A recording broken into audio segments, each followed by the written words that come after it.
Welcome. This presentation is brought to you by the Arizona Trauma Institute. I am Dr. Roderick Logan, organizational trainer and coach with the Arizona Trauma Institute. I am a certified clinical trauma specialist and a certified trauma specialist. Since 1981, I have been working with men and women to help them build resiliency through their adversities. This training is entitled Living Through the Catastrophe, Trauma, the Holocaust, and Elevating Compassion. During this training, we will seek to further understand the trauma experienced by the men, women, and children who lived through the Holocaust. We will take a glimpse at the subsequent impact this trauma has had on the quality of life for these men and women who lived after the liberation of the ghettos and camps. As well, we will come to appreciate the significance this trauma continues to wreak on the children, grandchildren, and great-grandchildren born to these who lived through the trauma of the Holocaust. This information will be relevant and most helpful for caregivers of survivors, as well as the many counselors, therapists, social workers, medical professionals, and advocates of healing and justice. Of course, let us not overlook the children and grandchildren of these who lived through the catastrophe. They too will likely find this material beneficial. Thank you for joining us. Welcome to Living Through the Catastrophe, Trauma, the Holocaust, and Elevating Compassion, brought to you by the Arizona Trauma Institute. I am Dr. Roderick Logan, your presenter. Our goals today include to understand the neurological and biological impact the Holocaust had on the men, women, and children who experienced, were exposed to, and who lived through the horrors. To gain an awareness that the neurological and biological consequences of the Holocaust are still active in the next generation people, as well as to elevate our compassion, to expand our tolerance, and to embrace principles that will serve to build resiliency and achieve a sustainable resolve. The image that you see pictured is initially a pile of shoes. These are shoes that if you visited the Holocaust Museum in Jerusalem, Yad Vashem, you would see this display. These are the actual shoes, not a representation of, but the actual shoes of these men and women and children who experienced the horrors of the Holocaust. I've chosen this image for our slide of the goals because, in effect, we're endeavoring to step into their shoes. That is the essential element, the difference between sympathy and empathy. While on one hand we are sympathetic, we feel the pain, we have seen the images, we have heard the stories, and our sympathies are drawn to these individuals. But in this training, we're not looking to be sympathetic, but in contrast, we're looking to be empathetic. That is, we want to acknowledge not only what they've experienced, but how they have found resiliency, how they lived through this. While there were more than 6 million who died, there have been a significant number who did not die, who lived through. They don't like referring to themselves as survivors for various reasons, including the idea of being a survivor seems to suggest to these who lived through the horror that there's something special about them and that those who died were not as special. And there is no way that they would want to lay claim to that idea. And so often they don't use the word survivor. Rather, they refer to their story as having lived through it. And so our attempt today at the outset of this training is to step into their shoes, as it were, not to particularly relive the horror, but step into their shoes to see what they see to maybe appreciate what they felt, what they experienced, not only in the moment of the terror, but in the many, many days since the terror. And in many ways, they are still reliving. And yet they have found a way, these folks, to be resilient and to pass this resiliency on to the next generation. That's a part of our charge today. So in moving forward, let's consider some primary questions we hope to bring some enlightenment to. It's possible that we will go through this training and none of these questions will be fully answered. It might not be within our reach today to answer all of the questions completely. But these are some significant questions that we're reaching for and that we're going to talk about and to reflect upon. The first of which is, what is the real trauma of the Holocaust? And this is an important question because, again, often the question about what is the trauma of the Holocaust is focused on the events that happened, what happened to these folks, and what was wrong with the political system that allowed such events to take place. We're going to look at this question from a different angle and see if we can enlighten ourselves a bit more, broaden our horizon about what trauma of the Holocaust really is. Another question that we will want to consider today: how is trauma reflective of the changes in the nervous system and the body? So we will be looking at some of the science, the neurology, and the biology, because what happens to an individual changes an individual. It has an impact on their brain and their body. And we have not really come to understand what trauma is until we've spent some time understanding the science. So in some ways, we're going to go back to our school days of science and look at some basic premises of the brain and the body. Another question: how does the threat response system change the chemistry of the body? Again, more science that we need to have an understanding of, because our brain is wired with not only a cognitive memory and recording, but also a sensory recording. And that sensory recording is very much a part of our threat response system. So when our body senses or perceives threat, what happens in the body to prepare it for a response or a reaction? And how does this change our life? Another question: how do changes in the body impact our behavior, our thinking, and our emotions? This is often the starting point for caregivers, professionals and non-professionals alike, when they're working with individuals who are suffering and who are struggling. The tendency is to focus on the behavior, particularly the adverse or inappropriate behavior, or in some cases, the illegal behavior, or the emotions that seem to be so loud and so overwhelming. Where is all this coming from? What is influencing, what is igniting these behaviors, these emotions, and these thoughts? We want to try to understand that at a deeper level, particularly in the context of those who lived through the Holocaust. And then finally, the question: now that we know what we know, and as we move through this training, it is the intent of this presenter, the intent of the Arizona Trauma Institute, that our knowledge base is going to increase, that our awareness will be raised. And so with that, what can we do? How will this change us? And so the idea in this training is not only to transfer information or to broaden our horizons, but it is also to elevate our compassion. Now, this does not presume that you, the participant, are not already compassionate.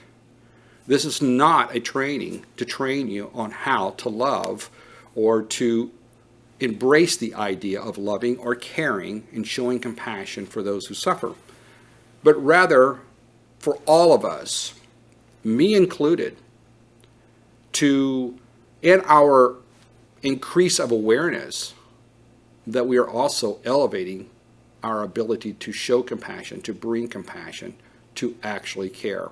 And that not only our intent is to care, but actually the effect of our compassion is beneficial.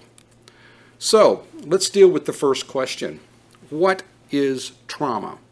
So let's jump in a little bit to that science that I mentioned a moment ago. The body and the brain has a balancing system, the autonomic nervous system. And this autonomic nervous system is serving us to regulate our body, and it does it in an unconscious way. So if you think about it for a moment, if you had to be conscious and intentional about every breath in order for your lungs to inhale and exhale, how laborious would that be? And how critical would it be that your life hangs in every second, in every moment, on whether or not you are intentionally aware and focused on breathing. Same thing with your heartbeat. If we had to be intentionally aware to make our heart beat in order to pump blood through our body, to absorb the oxygen that we're breathing and to process it, if we had to do the same thing with the digestive system, these systems would likely begin to fail because of our lack of attention, or we would become overwhelmed with having to do so much just to stay alive and not really having an opportunity to do anything else in life. So thankfully, the design of our human body is such that we have these systems and they work and function unconsciously on our part. We are able to breathe, digest food, pump blood, and not even think about it. And that's because of the autonomic nervous system. What else do we know about the body's balancing system? Again, it's here to regulate our body processes, and it works automatically or autonomously without our particular conscious effort. And when we experience being out of balance, in other words, when we're balanced or we have a sense of an equilibrium, then we have a sense of safety, a sense of connection, a sense of support. But if we have an exposure in the environment or in a particular experience, either a one-time or a series of experiences or exposures that seems to suggest that we're not safe or not as safe, we're not supported or not connected with others, then we will get a sense of being out of balance. And so the autonomic nervous system is designed to operate when we have this sense of being out of balance. And so the autonomic nervous system exists with two different modes. There is the parasympathetic, often called the cool brain, and this is when we're having this sense of equilibrium, this sense of being in balance, or the technical term would be homeostasis. And when we find that our body is shifting or changing to adapt or mitigate a change in the environment, we're feeling less secure, a bit more threatened, a little less supported, a little less secure in a situation, less comfortable, more uncomfortable, then we're out of balance. Then the body moves from the parasympathetic to the sympathetic or the hot brain. So we have the cool brain and the hot brain. Just a simple way of looking at whether or not we're having a sense of balance or a sense of being out of balance. That's not broken. That's just normal. That's just being human. So in the parasympathetic, our body is calm, cool, and we're in a digestive state. In other words, the body systems are regulated as such that things are working in terms of what we would call normal. When we're out of balance, we tend to move in the direction of fight, flight, or freeze. Now, we don't automatically jump into the mode of fighting, fleeing, or freezing because we're in the sympathetic mode. But if the balancing system, our body's balancing system, is overworked, overtaxed, then behavioral symptoms are going to result because of this overuse or this stress. And so the body's balancing system is connected to our stress response system.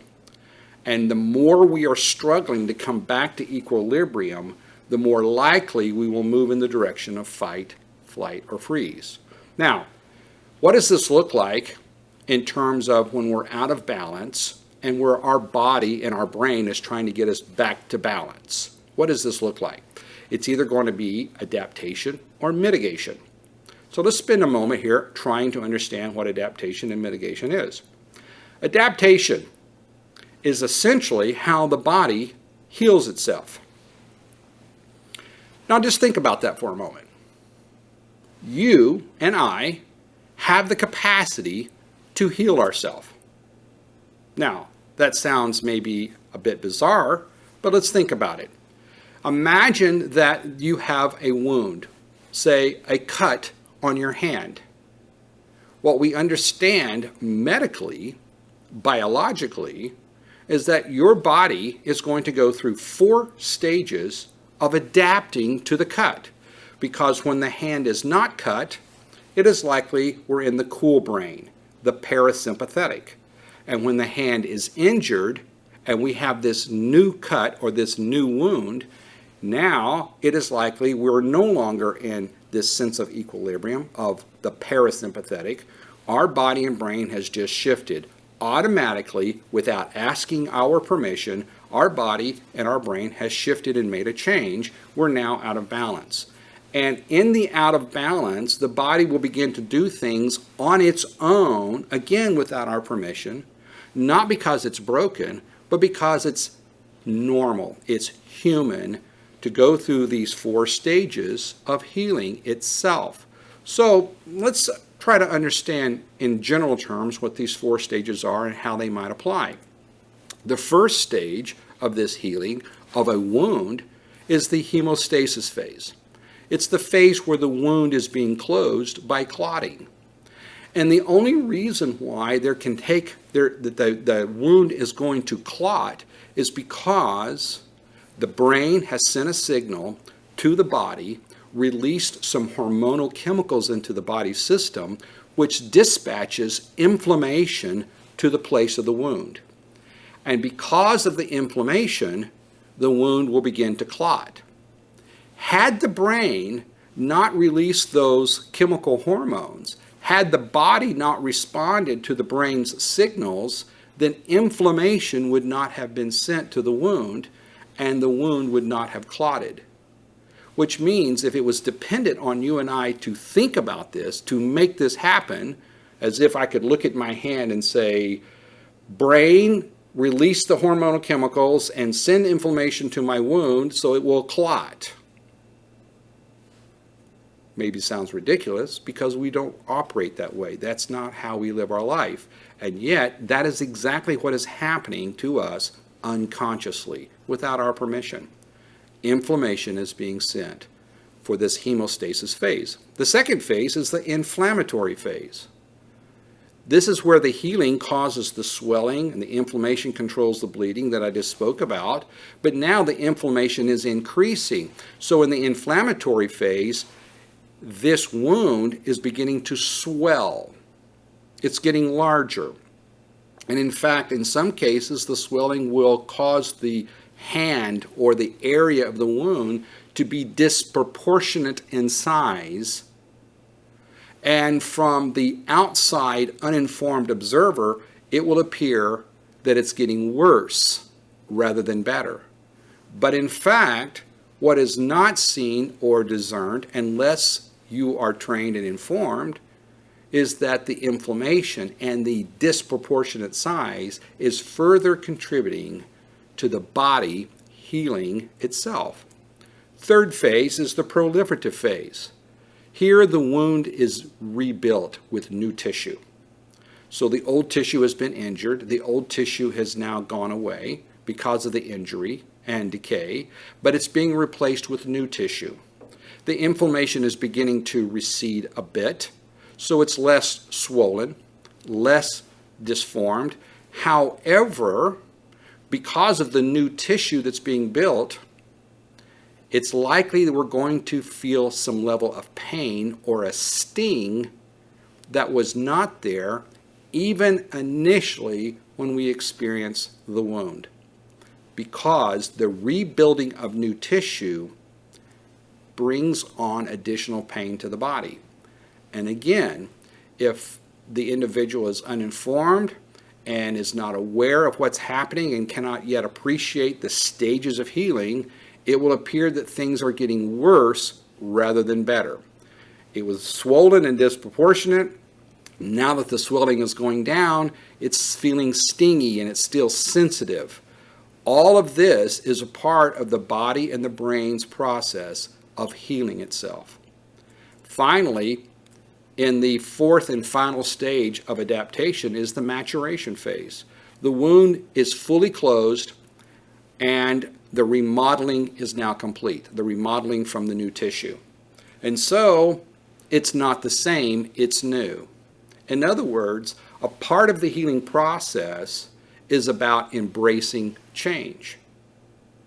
Because there was a wound and now there's healing, the healing does not take the body back to where it was. It has that appearance. It has that suggestion that once I'm healed, I'm as good as new, or I'm as good as I used to be, which in large part is still true, but technically the healing is not the same as it was before. The body is now changed. And it's changed in ways that is often not discernible, but depending on the severity of the wound will depend on the degree of newness that the individual will need to accept and embrace in order to understand their own healing. So we can appreciate maybe a bit in terms of looking at the lives of individuals who lived through the Holocaust, what is essential for them to experience healing. In terms of adaptation, we can look at these four stages in terms of principles of how the body and the brain works to heal itself.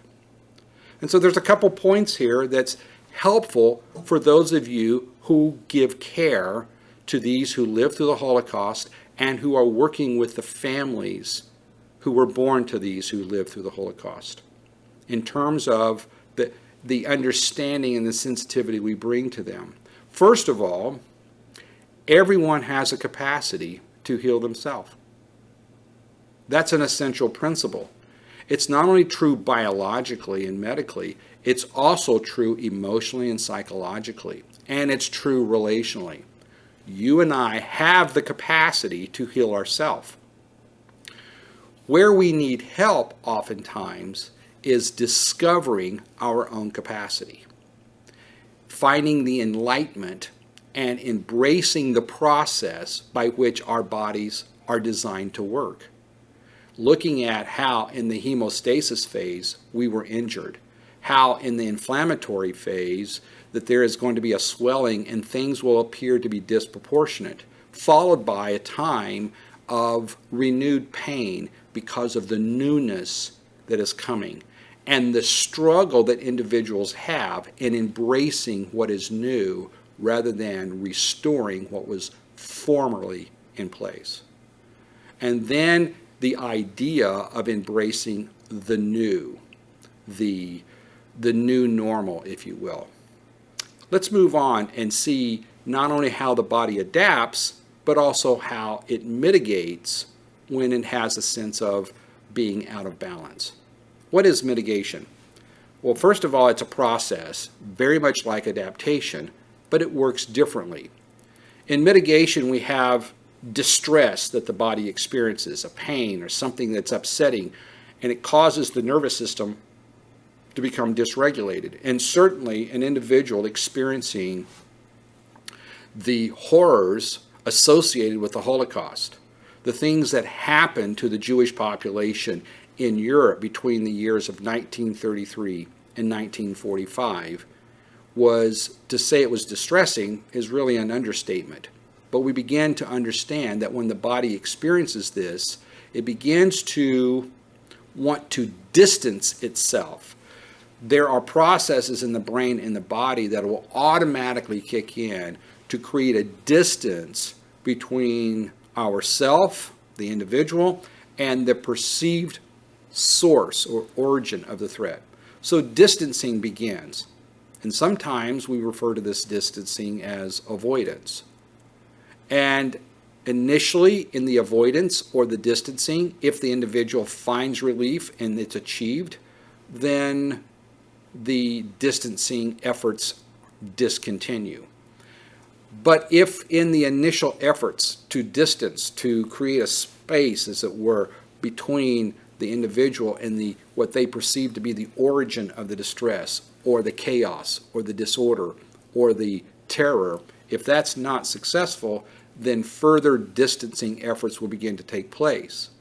And the more the individual is distant from what they perceive to be the source of the threat, the more that they're pushing it out of their mind, out of their awareness, out of their consciousness. And so this accounts for why, and in terms of helping us to appreciate and understand why those who not only in the moment of the ghettos and the camps, but in life afterwards, have mitigated at such a level. They have distanced themselves at such a place, psychologically and emotionally, that it was very difficult for them to talk about it because of their lack of awareness. And this is the consequence of mitigation. The more we mitigate, the less we are aware, the greater our unawareness. And it is true that for many, many, many of those who survived and lived through the ghettos and the camps, who lived life after liberation, and many who continue to live today, that they did not want to tell their story. They did not want to talk about it. They did not want to give their account of their experiences. And there are a lot of reasons.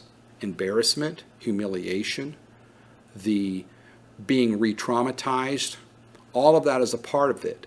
But at the underlying base is also the brain and body's reach to create a distance. It's a reaction when the body is perceived to be out of balance and the balance is overstressed, the body's response system is overtaxed, and they create more and more distance. Over the years, they become more and more distant.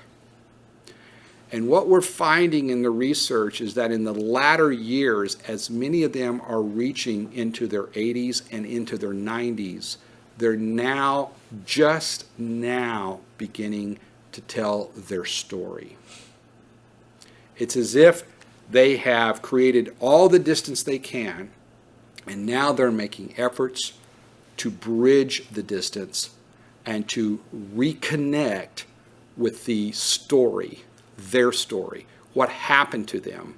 And in so doing, they want to tell the story because they no longer want to have a lack of awareness, but even greater, they don't want their children and the next generation to lack awareness. And so many of them are just now beginning to tell their story. So let's try to understand this mitigation a bit more. Imagine for a moment that you've had a sunburn. And for some of you, that might not be a hard imagination. If you're like me, I come from Scotland and the northern regions of Europe in terms of my ancestry.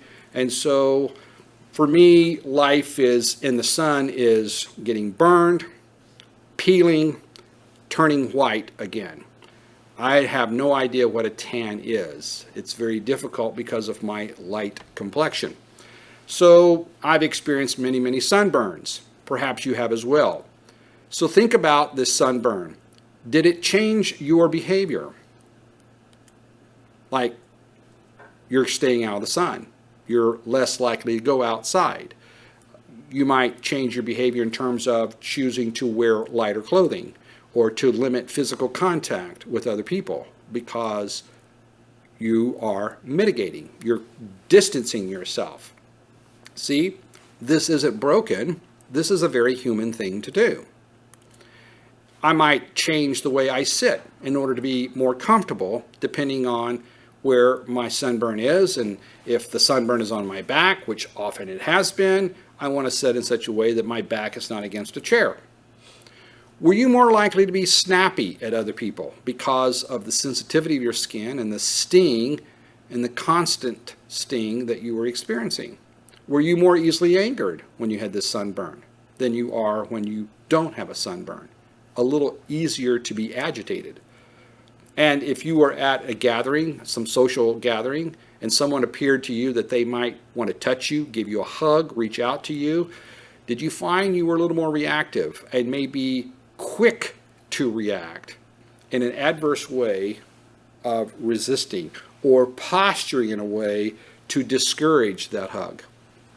Did you put something on the sunburn to further reduce the pain? This too is an act of mitigation, creating a distance with some kind of ointment like aloe vera, with lidocaine or vinegar. That was something my mom used to do for me as a child when I had a sunburn. I have no idea if it worked because it didn't feel like it worked, but she had this idea to take brown paper bags, rip them up into strips, soak them in vinegar, and wrap them around my body as I lay in a bathtub.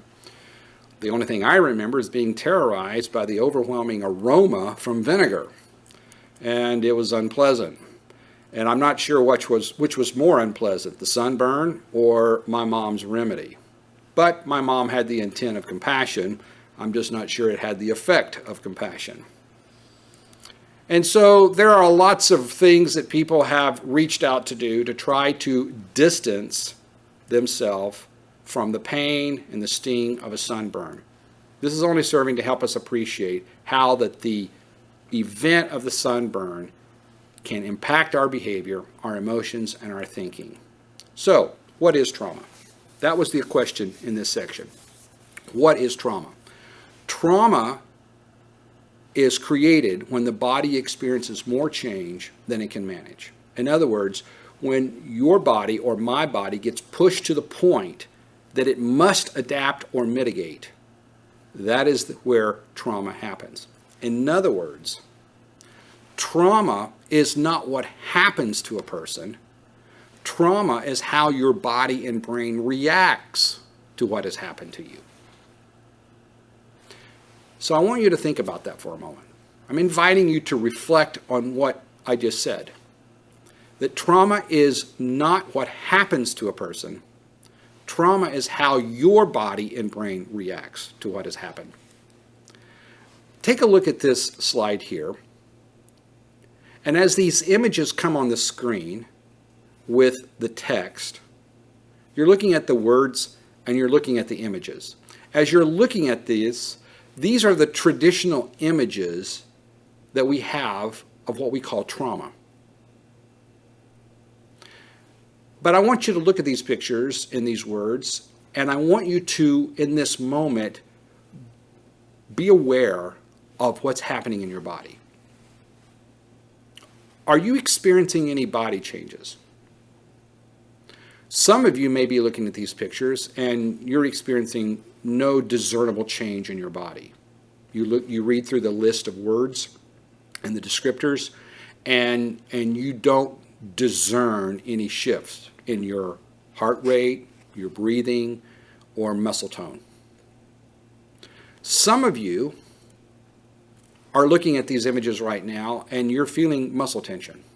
You might be feeling something in your shoulders right now, or maybe you're feeling a bit of what feels like the oncoming of a headache, or maybe you feel your sinuses closing up a little bit.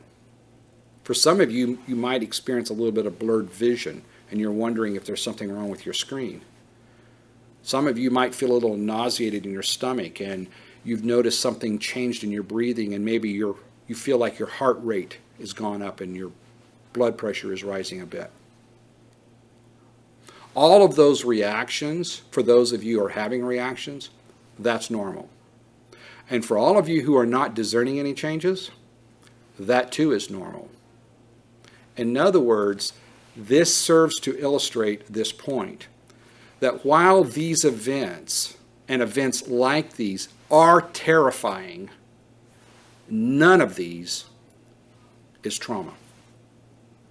And the reason why is because none of these events have a universal or global impact on every human being.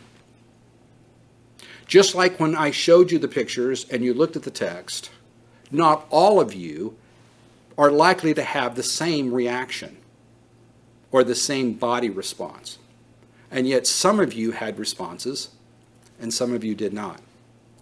And your body and your brain was reacting to the images that I showed you. In other words, what happened to you? Roderick showed you pictures. What happened to you? Roderick gave you some descriptors of terrifying events. But not all of you had the same reaction because all of you are individuals. And what makes us individuals is our history. Not only the history that we remember living, but even the history we have inherited. In other words, again, trauma is not what happens to us. Trauma is how our body and brain reacts to what has happened. So in the terms of the context of the Holocaust, Dan Bar-On, an Israeli traumatologist in 1995, made this statement: untold stories often pass more powerfully from generation to generation than stories that can be recounted. Think about that for a moment. It's the untold stories that pass more powerfully. And what we're experiencing since 1945 is a large number of men, women, and children who lived through the Holocaust. Some who have died, many now who are continuing to live and reach a senior age. It's estimated that in the United States, there is approximately 250,000 living survivors, men and women who lived through the Holocaust between the years of 1933 and 1945. About 250,000 of them are still alive in the United States. The median age of that 250,000 is the age 85. And only now are we beginning to hear many of their stories and the details and the information of what they experienced. Yet, the untold story has carried a lot of weight and has been powerful. And it's been passed in what the Hebrews call l'dor v'dor, from generation to generation. Only now are we beginning to count or recount the events of 1933 through 1945 in Europe. So let's talk about this environment, because you and I have two primary environments that we recognize as our world, our universe. There's the outer and the inner. The outer environment is our exposures, our experiences. It's the things that happen to us. In the outer environment, we experience and we are exposed by way of our five senses: what we see, what we hear, what we taste, what we smell, and what we're able to touch, or what touches us. And so we begin to appreciate what this outer world is like because it's our starting point. When you and I are discussing our universe and our world, almost instinctively, we will begin our conversation. We will begin our narrative, whether we're vocalizing our narrative or whether we're just reflecting and we're thinking on our narrative. We will almost instinctively always begin with the outer environment in terms of what I saw, what I heard, what I smelt, what I tasted, what I touched, or what touched me. That's our starting point. And because it's the starting point and because it's the loudest, it often is credited with being the origin of what I feel, the origin of what I am doing or my behavior, the origin of my thoughts. But in fact, even though that is where we start our narrative, it is not the outer world that determines our story. It is the inner environment that determines our story, that determines our narrative. The inner environment is the moment I have the exposure or the experience in the outer environment. The moment I have that, I perceive something. I make a judgment. I have an opinion. I have a point of view. I have, in this perception, an interpretation. And that interpretation is the primary influence of what I believe and what I think I know. In other words, where does this perception come from? It comes from my history. It comes largely from my past painful learning.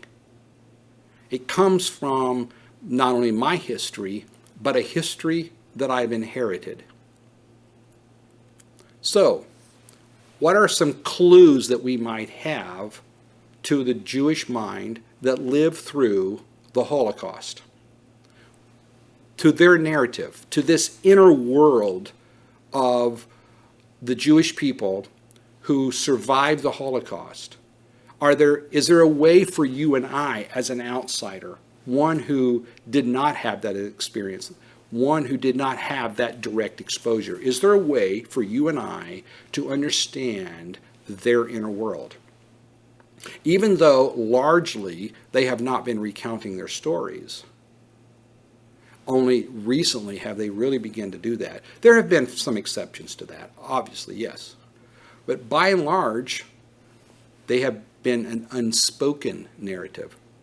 So is there a way for you and I to get a glimpse into this inner world of their perception of the events that happened to them and the events that they were exposed to? Most of them now were the children who lived through the Holocaust. So our clue comes from their language, and more precisely the words that they use in their language, because they give us an insight to the perspective of the Jewish people who lived through the Holocaust. Now, let's take a look at the word Holocaust itself, because that's the most common term used since 1945 to talk about the terror that happened at the hand of the Nazis in Europe between 1933 and 1945. The word Holocaust. And the word Holocaust was not invented in the mid-20th century. The word Holocaust is an ancient word that actually finds its origin in the Hebrew scriptures of the Tanakh. Others would recognize the Tanakh as the Old Testament. And the word Holocaust appears in the Torah as the olah, or the burnt offering. Now, in the historical context, the burnt offering was an offering that was brought to the Lord at the Mishkan, or at the temple. But because of the connection between the fires of the altar and the fires of the Nazi ovens, there was this connection, and so they borrowed the term Holocaust, a term that its origin means burnt offering, to begin labeling or identifying the experience of those who lived in the concentration camps, the ghettos, and who survived after liberation. Except Holocaust is not the only word. In fact, the word Holocaust is a secondary word, even though it's probably the more popular one that's used. The one that's more well known and used among the Jews themselves is the word HaShoah. And in fact, the national holiday in Israel today is Yom HaShoah, sometimes referred to as the Day of Remembrance. But the word HaShoah is the catastrophe. It's also a word that means destruction, desolation, or ruin. And that is actually a more significant word that gives us a deeper clue and understanding of a Jewish perspective of the Holocaust. They call it the catastrophe, the destruction, the ruin. And this too, HaShoah, like the word Holocaust, is an ancient word that has deep roots. And in fact, this word HaShoah has deeper roots in the culture and the language of the Jewish people than the word Holocaust. HaShoah, referring to, again, the catastrophe, is used multiple times in Hebrew literature. And you might recall that one of the acts of the Third Reich was the destruction of Jewish literature. Why? Because Jewish literature is at the center of Jewish life. Beginning at age 5, boys go to shul, a Hebrew Torah school. And in modern times, the little girls are trained and taught from the Torah. And they come at a very early age to know not only the stories and their scriptures and their literature, but they come to understand the language and the words. And in a Jewish world, not only are the words highly important, but the letters and the spaces between the letters, they say, have of great significance and value. In other words, in a Jewish culture, unlike a lot of Western cultures, there is a huge high value placed on their language and the stories that revolve around their language. So in their literature, one of their books is the book of Job. And Job uses the word HaShoah to reference a desert, a place of desolation. He writes about this: through want and hard hunger, they gnaw the dry ground by night in waste and desolation. This is something that every Jewish boy and girl would have understood and would have been familiar with. And when they use the word HaShoah today in reference to the Holocaust, this historical document from Job is a part of their perspective. Remember, we have the outer world and the inner world. In the outer world, there is what happens to us. The inner world is how we interpret what happens to us.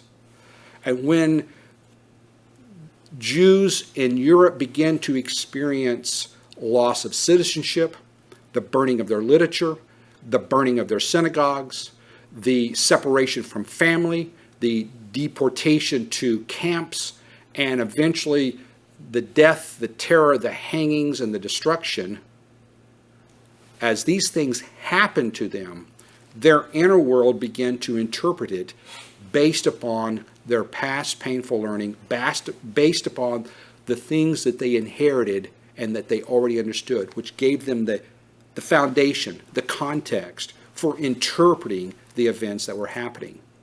King Solomon and the prophet Ezekiel in their scriptures uses the word HaShoah to liken, and they liken this word to the idea of terror, an intense storm that plays havoc with everything in its path.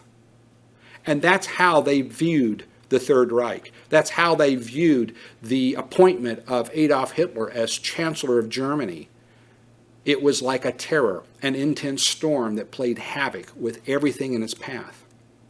King David, the most beloved king in all of Israel's history, author of its psalms, its songs, uses the word HaShoah in a poetic form to convey his hopes that his enemies will be caught in the pit or net and be destroyed by it.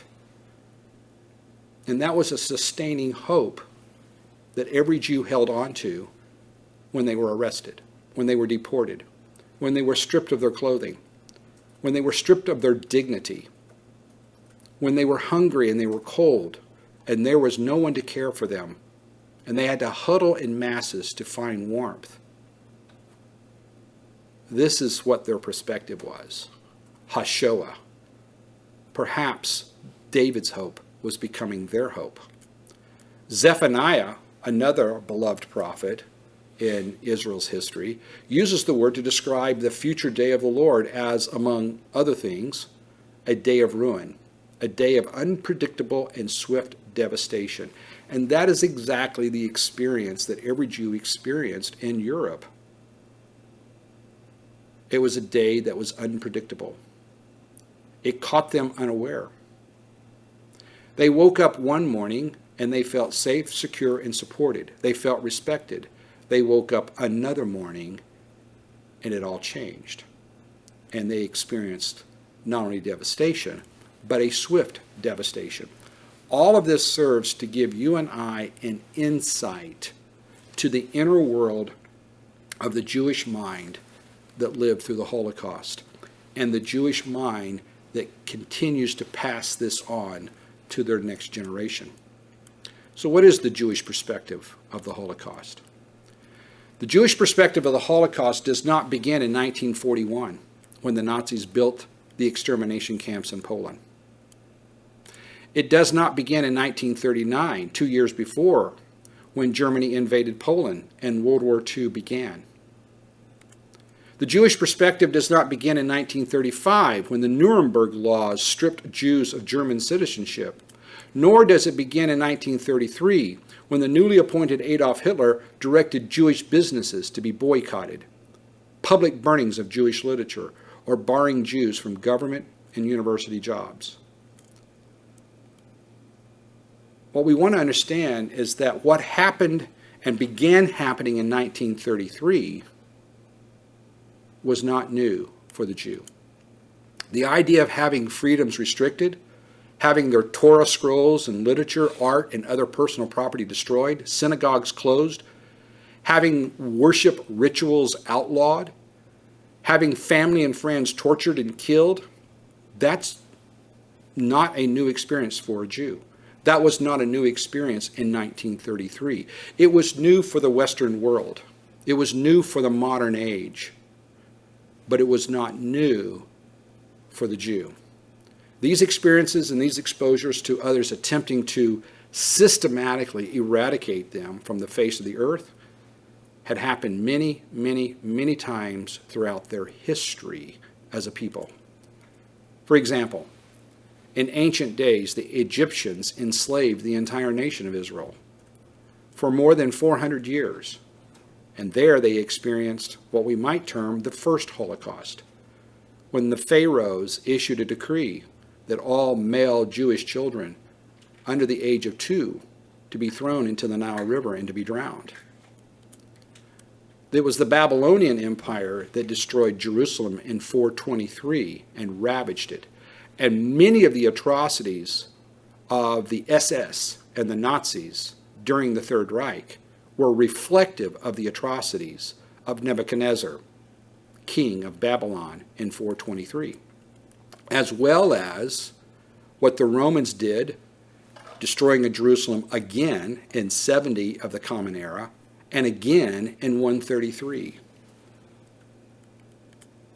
England expelled the Jews in 1290. Spain expelled the Jews in 1492. In fact, the original departure date for Christopher Columbus and his team sailing for the New World was delayed by several days in order for King Ferdinand to complete the process of expelling Jews from Spain. And with each of these expulsions throughout their history resulted in what we now understand as the ghettos. And because the Jews clustered in these sector of cities called ghettos, it brought on further persecution in what came known as the pogroms, where these surprise mass attacks on the ghettos to, quote, clean them out, to further expel them again. And in fact, that is what the movie Fiddler on the Roof is all about. It talks about tradition and the changes that are coming, but the backdrop of Fiddler on the Roof is the ghettos in Russia and then the pogroms that drive them out in mass surprise attacks only to be expelled from Russia and to be with a people without a country again. And there's a scene, if you've seen the movie Fiddler on the Roof, where Tevye is talking to the Lord and singing to the Lord, and he cries out, "Oh God, Jews, we are your chosen people. Why couldn't you have chosen somebody else?" That is the Jewish perspective of the Holocaust. I want you to reflect for a moment, if you would, about the Jewish population. And there's a significant point here, I believe. The Jewish population today is estimated throughout the world to be somewhere in the neighborhood of 13.3 million.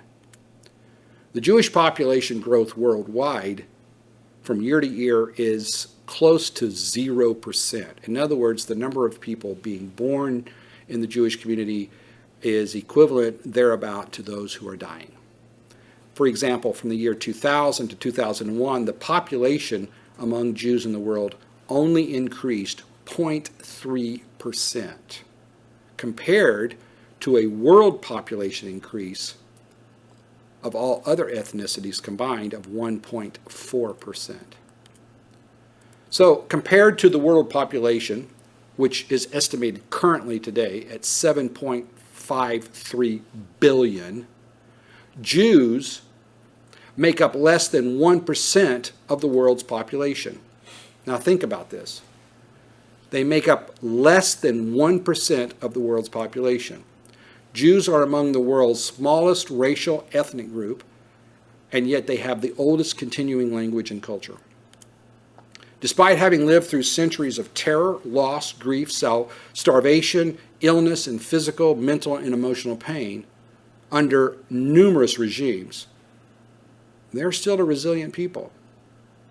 You would think that after these many centuries of devastation and expulsion and attempts to eradicate them, being such a small people group compared to the rest of the population, that eventually they would cease to exist. That at the very least, their language and their culture would no longer have relevancy. And yet, today, Israel, since 1948, has progressively become a major contributor to the science and the industry of the world, as well as welfare and care of the impoverished. Technology and science coming from Israel is astounding, further stating and clarifying how resilient these people have been able to build. Resiliency is not normal. Resiliency is not something we're born with. Resiliency is something we have to build with intentionality, with effort. Just like as the body heals itself through the 4 stages of healing that we discussed a moment ago. Israel as a nation, the Jewish people as a people, as a culture, as an ethnic and racial community, has gone through these 4 stages time and time and time again to find their resiliency. So what is the impact of this trauma? Because even though the Jewish people have been and are resilient, it is not without the suffering and the pain and the cost of the impact that trauma has had on them. Not just the impact of the trauma of 1933 to 1945 and what we call the Holocaust, but in all the many generations before that has changed and impacted even their DNA. There are diseases today, for example, one being a particular strain of diabetes that is unique to children born of survivors of the Holocaust. This particular strain of diabetes exists nowhere in any other people group, nor did it exist before 1945. Further evidence of the impact that not only trauma has had on those who experienced and were exposed directly to the terror of the Holocaust, but continues to have on their children.